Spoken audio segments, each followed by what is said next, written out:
kabila ng mga pagsulong sa larangan ng karapatang pangtao, nananatiling hamon ang ganap na pagpapatupad nito sa Pilipinas.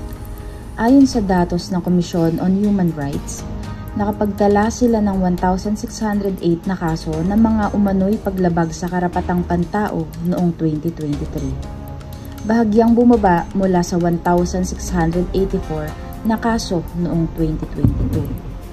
Sa mga kasong ito, isang malaking bahagi ay nauugnay sa karahasan laban sa mga kababaihan, batay sa National Demographic and Health Survey ng Philippine Statistics Authority noong 2022.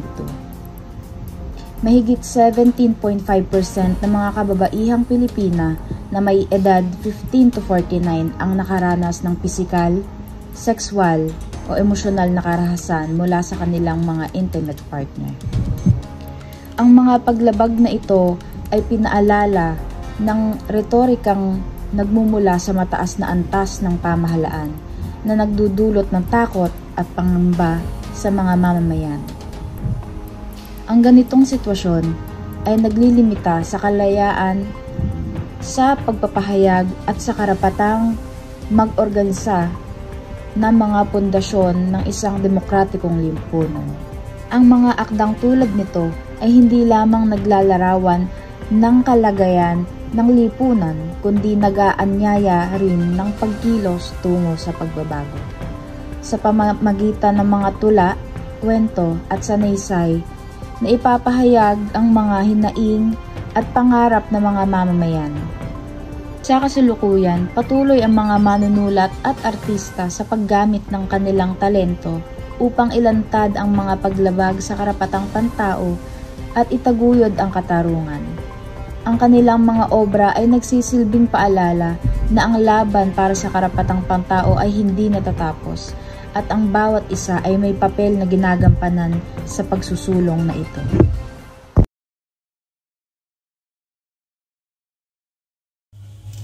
Sa tingin mo, sapat ba ang edukasyon tungkol sa karapatang pantao sa ating sistema ng edukasyon? Well, sa kasalukuyan kasi, may mga aralin tungkol sa karapatang pantao, katulad ng asignaturang Araling Panlipunan at Edukasyon sa Pagpapakatao. At iba pang mga kaugnay na kurso. Gayunpaman, hindi ito lagi nabibigyan ng diin o naipapaliwanag na sapat sa mga estudyanteng kabataan ngayon. At isa pang dahilan, kadalasan ang pagtuturo ng karapatang pantao ay limitado sa teorya at hindi naiuugnay sa totoong buhay na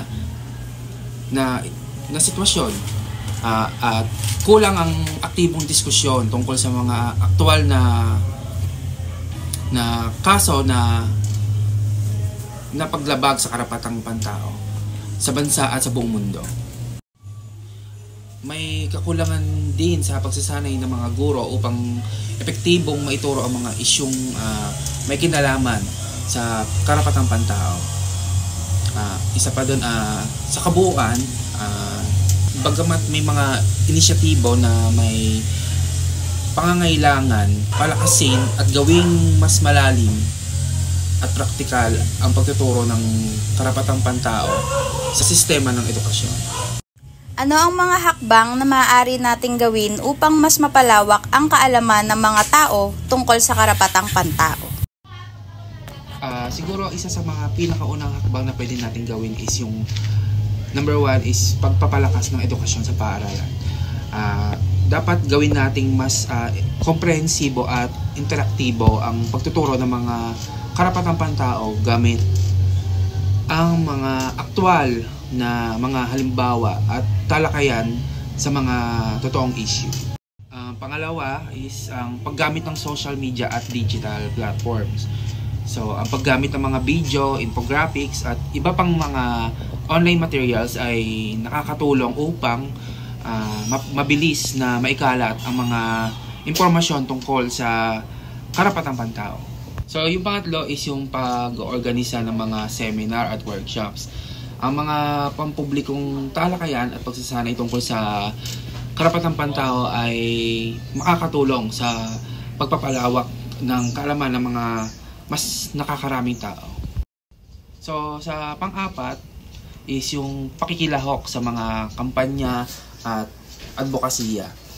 So, ang pagiging bahagi ng mga organisasyong nagsusulong ng karapatang pantao ay isang paraan upang maging aktibong taguyod ng kaalaman at kamalayan tungkol dito. Ngayon, ang pinakahuli siguro is yung pagsuporta sa media na nagpapalaganap ng tamang impormasyon. Ang panonood, pagbabahagi at pagsuporta sa mga pelikula, dokumentaryo at balitang tumatalakay sa karapatang pantao ay makakatulong sa pagpapalaganap ng mga kamalayan. Sa pamamagitan ng sama-samang pagkilos at patuloy na edukasyon, mas maraming tao ang magiging mulat sa kanilang mga karapatan at magiging handang ipagtanggol ito. Mahalaga po ang karapatang pantao dahil ito po mag-e-ensure na tayo po ay mabubuhay ng may seguridad at matiwasay. At dapat po aware rin po tayo sa ating mga karapatang pantao dahil dito po natin malalaman na kung ito ay nilalabag o sinusunod ng mga ahensya o mga institusyon sa buong bansa. Yan po ang karapatang pantao ay ito po yung as in the name says po, it is what's rightfully ours. So bilang nilalang ng mundo, ito po yung mga bagay na deserve po talaga natin at hindi nyo nga po ito matatanggal sa isang tao dahil hindi na po ito ethical. Ang karapatang pantao ay ang karapatan ng bawat isa sa atin na dapat equally natin natatamasa at equally ay nararanasan natin without any reasons na may ibang hihinder. Yun yung parang universal right natin. Tao po is very important dahil ito po yung mag-guide sa atin to do at not to do pero to receive what is ethical for us. Kasi yung human rights, yun yung bagay na hindi dapat nawawala sa atin. Kasi yun yung parang guiding principles ng isang tao, diba? So, yung human rights is basically vital siya kasi hindi mo siya dapat mahiwalay sa tao. Gawa nga ng yun yung dapat meron ka and to protect your dignity. Nakapansin ka ba ng anumang uri ng diskriminasyon sa iyong komunidad o sa lipunan? Pwede mo bang i-describe?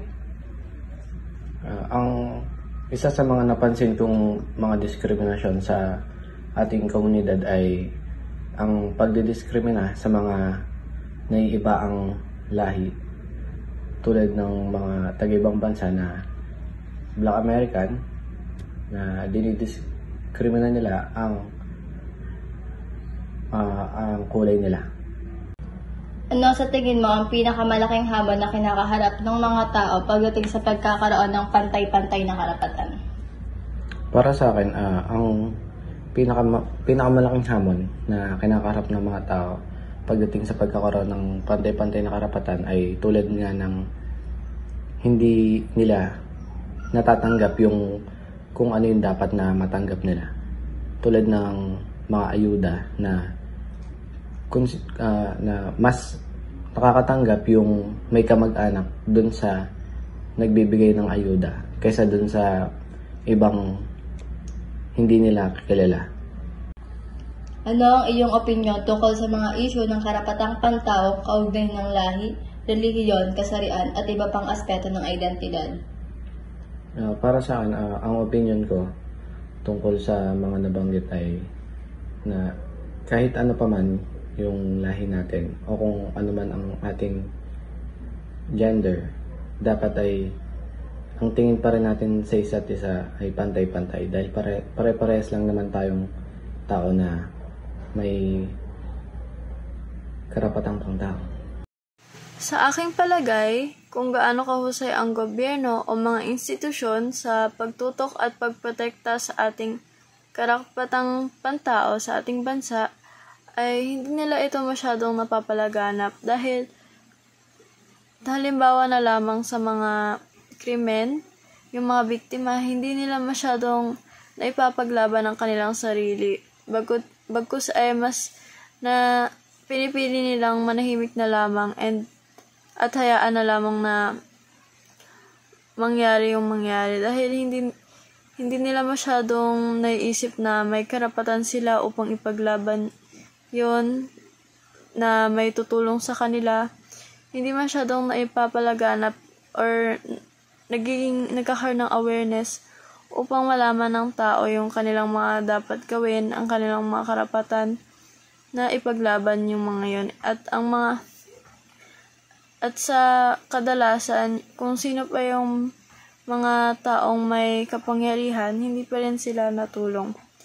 At tulad na lamang din sa eleksyon, karapatan din natin bilang tao ang makapamili ng malaya kung sino ang ating iboboto. At may mga instances din sa gobyerno na binibili nila yung boto ng isang tao. So, natatanggal din nila yung karapatan ng tao nun para makapagpili ng taong na isip nilang nararapat para paglingkuran yung bansa. And, ayan.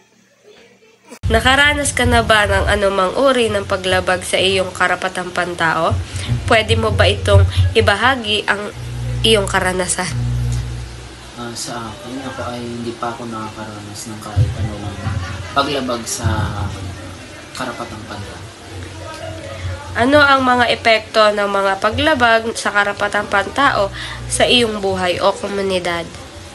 Maraming epekto ang paglabag ng karapatang tao sa aking buhay at sa aking komunidad. Unang-una, ang malayang pagpili ng ating iluluklok upang maupo para tayo ay gabayan sa ating patutunguhan o ang ating mga kandidato. Wag nating ibigay ang ating boto o ipagbenta ang ating boto kahit sa kanino man, pati sa ating karapatang pantaong sa pagpapahayag. Tandaan natin na wala dapat na sino man ang makakapigil sa atin na magpahayag kung ano man ang gusto nating ipahayag sa ating buhay.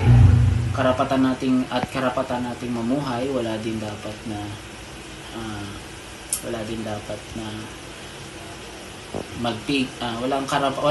walang sino man ang may karapatan na pigilan kang mamuhay ng malaya.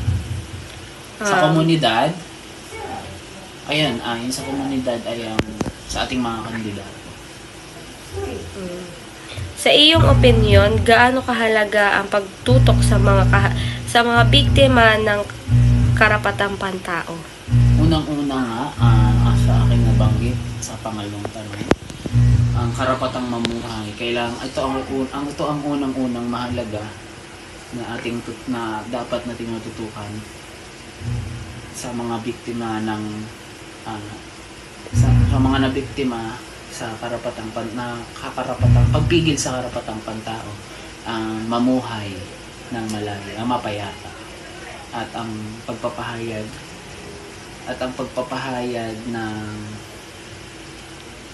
ng sariling opinyon na walang sino man ang makakapigil dapat sa atin. Ayun na. Ako si Kate Brenda Ramirez at karapatan kong maging bahagi ng pagbabago hingil sa karapatang pantao ng ating bansa. Karapatan kong magkaroon ng gobyernong tapat at magsaserbisyong tama para sa ating bayan. Ako si Cristel. Karapatan kong magkaroon ng magandang kalidad na edukasyon. Ako si Rotsib. Karapatan kong ipahayag ang aking saloobin. Karapatan kong maging kritikal sa kalagayang politikal ng Pilipinas.